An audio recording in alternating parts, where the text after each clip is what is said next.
اعوذ باللہ من الشیطان الرجیم بسم اللہ الرحمن الرحیم۔ پھر وہ وقت آیا جب مریم سے فرشتوں نے آ کر کہا، اے مریم، اللہ نے تجھے برگزیدہ کیا اور پاکیزگی عطا کی اور تمام دنیا کی عورتوں پر تجھ کو ترجیح دے کر اپنی خدمت کے لیے چن لیا۔ اے مریم، اپنے رب کی تابع فرمان بن کر رہ، اس کے آگے سر بسجود ہو، اور جو بندے اس کے حضور جھکنے والے ہیں ان کے ساتھ تو بھی جھک جا۔ اے محمد، یہ غیب کی خبریں ہیں جو ہم تم کو وحی کے ذریعے سے بتا رہے ہیں، ورنہ تم اس وقت وہاں موجود نہ تھے جب ہیکل کے خادم یہ فیصلہ کرنے کے لیے کہ مریم کا سرپرست کون ہو اپنے اپنے قلم پھینک رہے تھے،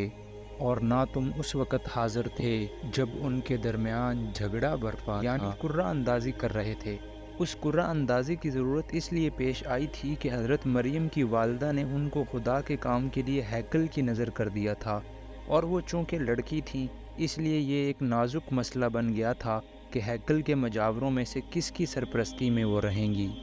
اور جب فرشتوں نے کہا، اے مریم، اللہ تجھے اپنے ایک فرمان کی خوشخبری دیتا ہے، اس کا نام مسیح عیسیٰ ابن مریم ہوگا، دنیا اور آخرت میں معزز ہوگا، اللہ کے مقرب بندوں میں شمار کیا جائے گا، لوگوں سے گہوارے میں بھی کلام کرے گا اور بڑی عمر کو پہنچ کر بھی، اور وہ ایک مرد صالح ہوگا۔ یہ سن کر مریم بولی، پروردگار، میرے ہاں بچہ کہاں سے ہوگا؟ مجھے تو کسی شخص نے ہاتھ تک نہیں لگایا۔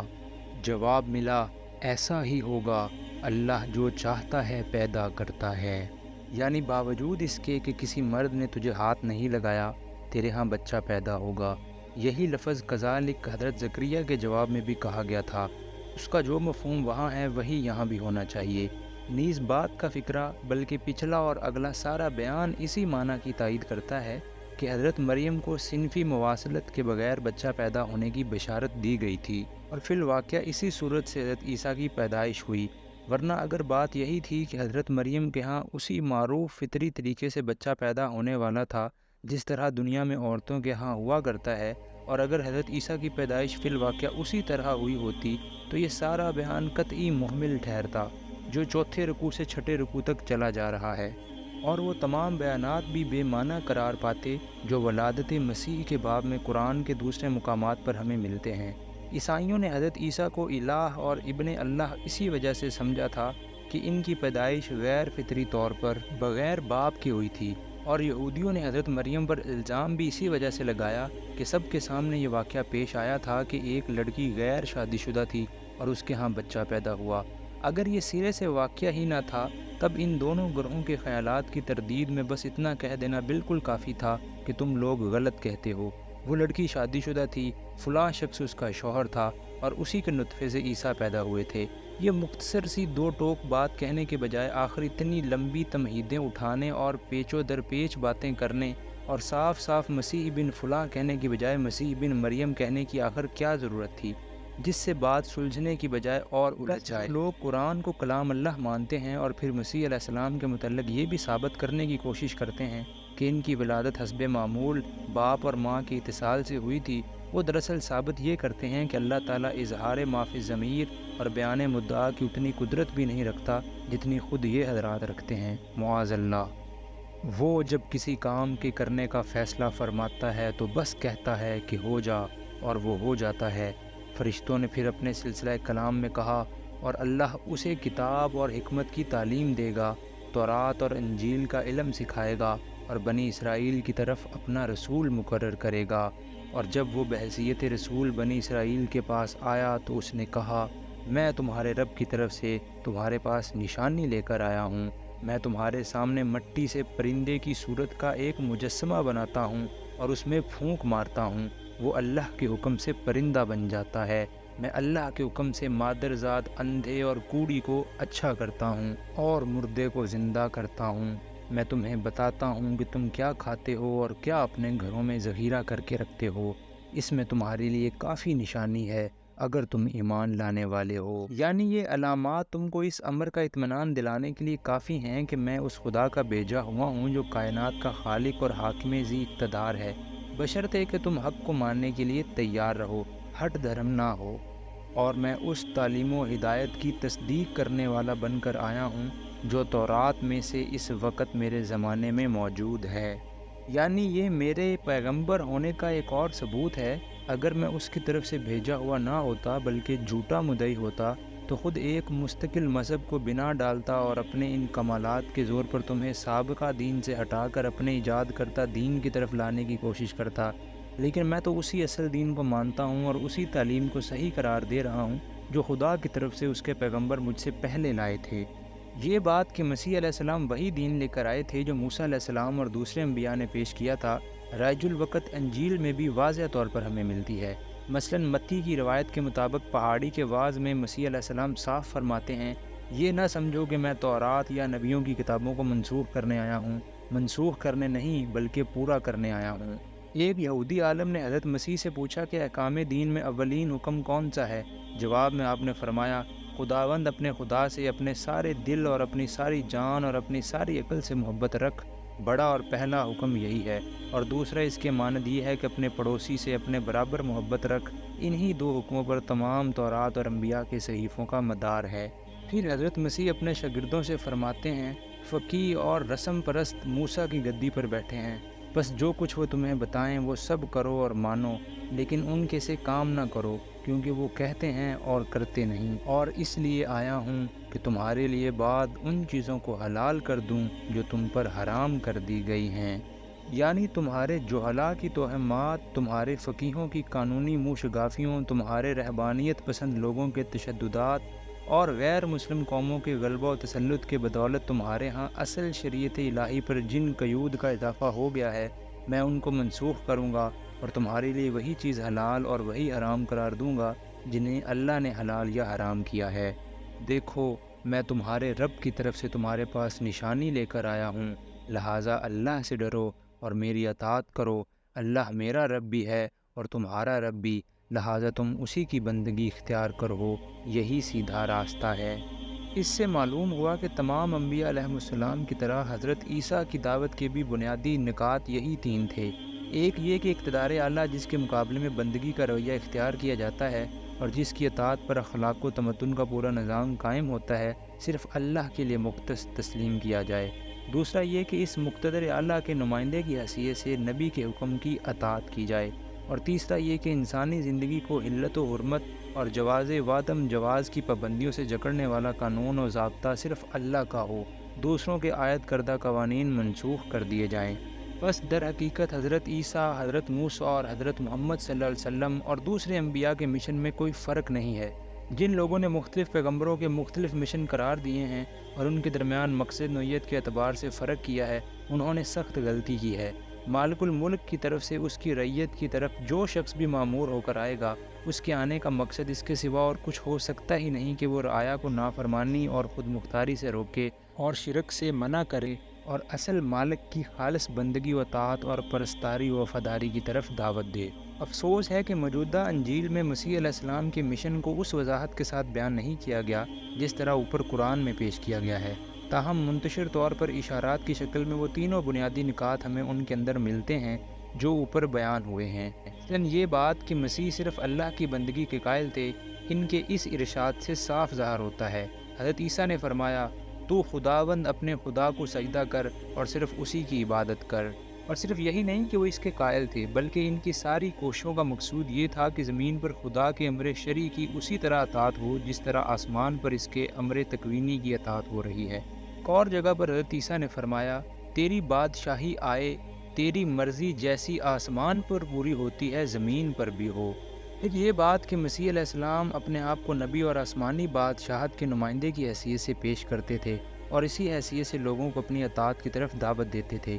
ان کے متعدد اقوال سے معلوم ہوتی ہے انہوں نے جب اپنے وطن ناصرہ سے اپنی دعوت کا آغاز کیا تو ان کے اپنے ہی بھائی بند اور اہل شہر ان کی مخالفت کے لیے کھڑے ہو گئے۔ اس پر متی، مرکز اور لوکا تینوں کی متفقہ روایت ہے کہ انہوں نے فرمایا، نبی اپنے وطن میں مقبول نہیں ہوتا۔ اور جب یروشلم میں ان کے قتل کی سازشیں ہونے لگیں اور لوگوں نے ان کو مشورہ دیا کہ آپ کہیں اور چلے جائیں، تو انہوں نے جواب دیا، ممکن نہیں کہ نبی یروشلم سے باہر ہلاک ہو۔ آخری مرتبہ جب وہ یروشلم میں داخل ہو رہے تھے تو ان کے شاگردوں نے بلند آواز سے کہنا شروع کیا، مبارک ہے وہ بادشاہ جو خداوند کے نام سے آتا ہے۔ اس پر یہودی علماء ناراض ہوئے اور انہوں نے حضرت مسیح سے کہا کہ آپ اپنے شاگردوں کو چپ کرائیں۔ اس پر آپ نے فرمایا اگر یہ چپ رہیں گے تو پتھر چلا اٹھیں گے۔ جب عیسیٰ نے محسوس کیا کہ بنی اسرائیل کفر و انکار پر آمادہ ہیں تو اس نے کہا کون اللہ کی راہ میں میرا مددگار ہوتا ہے؟ حواریوں نے جواب دیا ہم اللہ کے مددگار۔ حواری کا لفظ قریب وہی معنی رکھتا ہے جو ہمارے ہاں انصار کا مفہوم ہے۔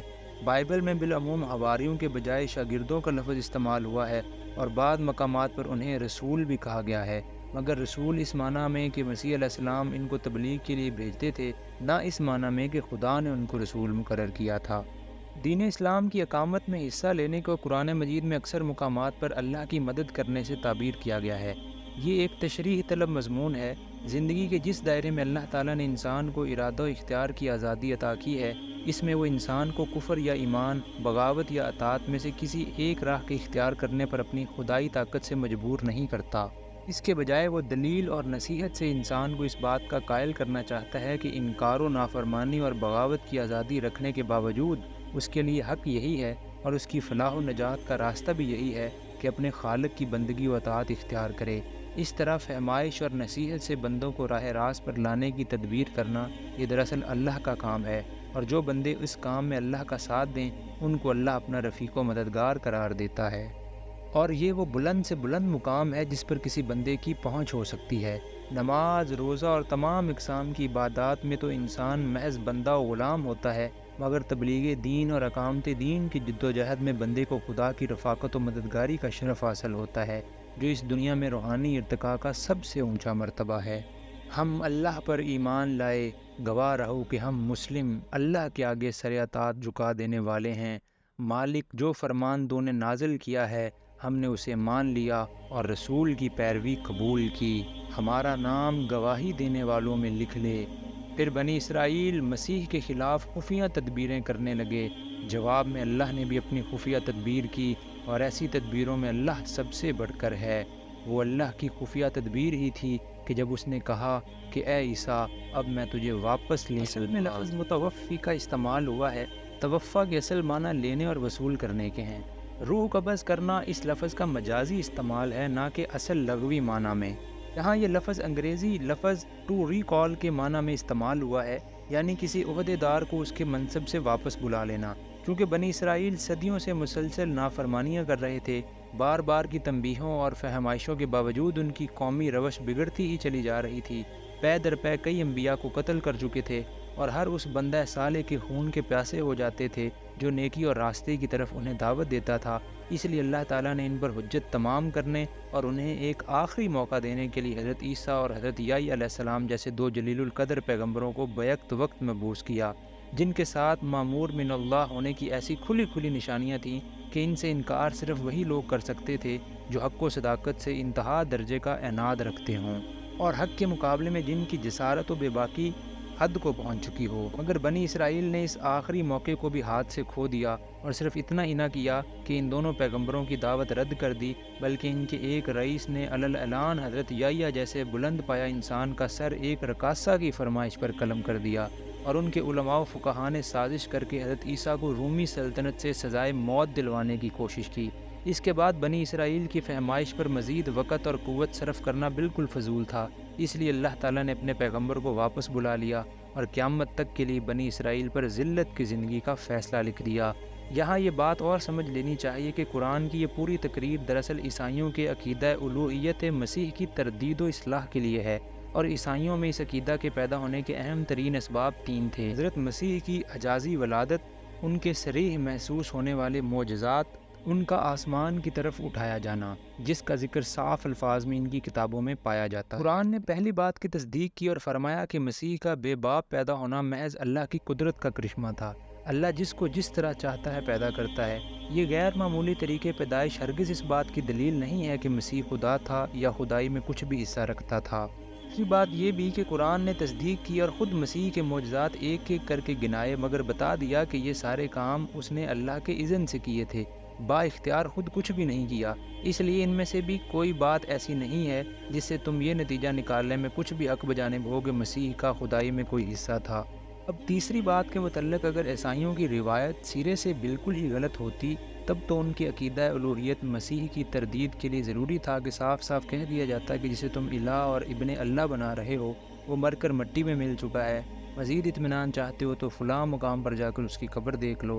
لیکن ایسا کرنے کے بجائے قرآن صرف یہی نہیں کہ ان کی موت کی تصریح نہیں کرتا، اور صرف یہی نہیں کہ ایسے الفاظ استعمال کرتا ہے جو زندہ اٹھائے جانے کے مفہوم کا کم از کم احتمال تو رکھتے ہی ہیں، بلکہ عیسائیوں کو الٹا یہ اور بتا دیتا ہے کہ مسیح سرے سے صلیب پر چڑھائے ہی نہیں گئے، یعنی وہ جس نے آخری وقت میں ای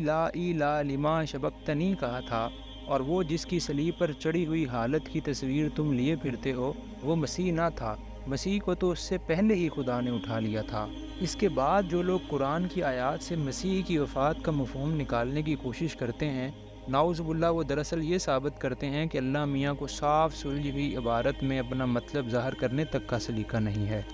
اور تجھ کو اپنی طرف اٹھا لوں گا، اور جنہوں نے تیرا انکار کیا ہے ان سے تجھے پاک کر دوں گا، اور تیری پیروی کرنے والوں کو قیامت تک ان لوگوں پر بالا دست رکھوں گا جنہوں نے تیرا انکار کیا ہے۔ انکار کرنے والوں سے مراد یہودی ہیں جن کو حضرت عیسیٰ علیہ السلام نے ایمان لانے کی دعوت دی اور انہوں نے اسے رد کر دیا۔ بخلاف اس کے پیروی کرنے والوں سے مراد اگر صحیح پیروی کرنے والے ہوں تو وہ صرف مسلمان ہیں، اور اگر اس سے مراد فی الجملہ جناب کے ماننے والے ہوں تو ان میں عیسائی اور مسلمان دونوں شامل ہیں۔ پھر تم سب کو آخر کار میرے پاس آنا ہے، اس وقت میں ان باتوں کا فیصلہ کر دوں گا جن میں تمہارے درمیان اختلاف ہوا ہے۔ جن لوگوں نے کفر و انکار کی روش اختیار کی ہے انہیں دنیا اور آخرت دونوں میں سخت سزا دوں گا، اور وہ کوئی مددگار نہ پائیں گے۔ اور جنہوں نے ایمان اور نیک عملی کا رویہ اختیار کیا ہے انہیں ان کے اجر پورے پورے دے دیے جائیں گے، اور خوب جان لو کہ ظالموں سے اللہ ہرگز محبت نہیں کرتا۔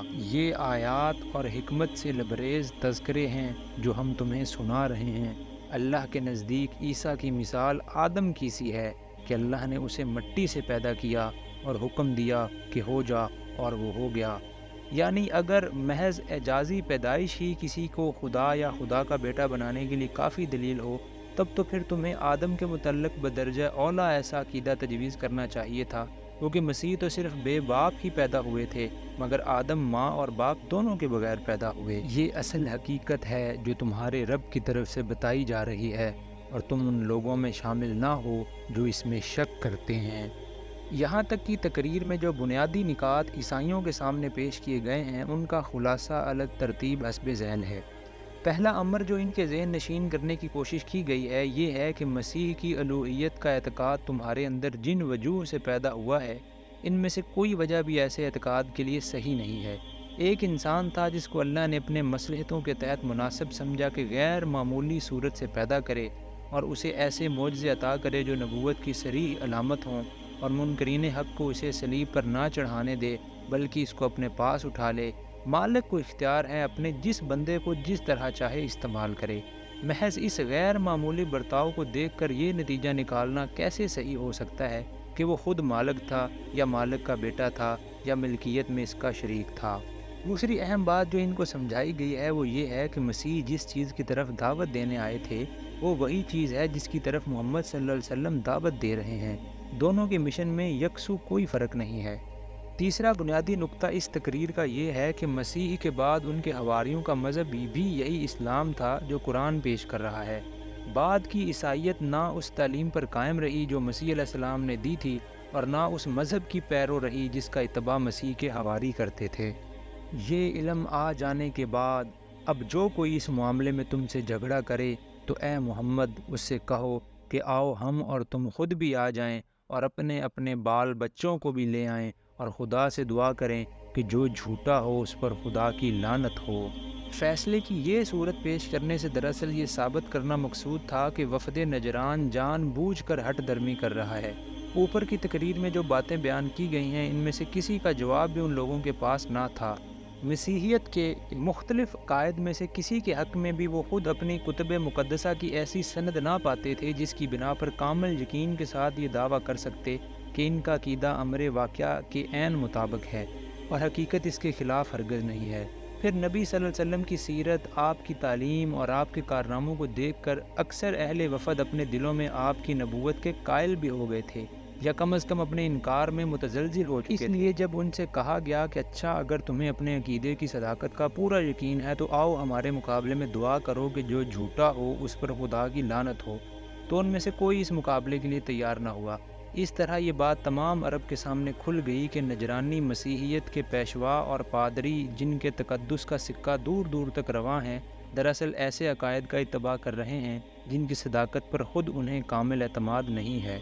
یہ بالکل صحیح واقعات ہیں، اور حقیقت یہ ہے کہ اللہ کے سوا کوئی خداوند نہیں ہے، اور وہ اللہ ہی کی ہستی ہے جس کی طاقت سب سے بالا اور جس کی حکمت نظام عالم میں کار فرما ہے۔ بس اگر یہ لوگ اس شرط پر مقابلے میں آنے سے منہ موڑیں تو ان کا مفسد ہونا صاف کھل جائے گا، اور اللہ تو مفسدوں کے حال سے واقف ہی ہے۔ صدق اللہ العظیم۔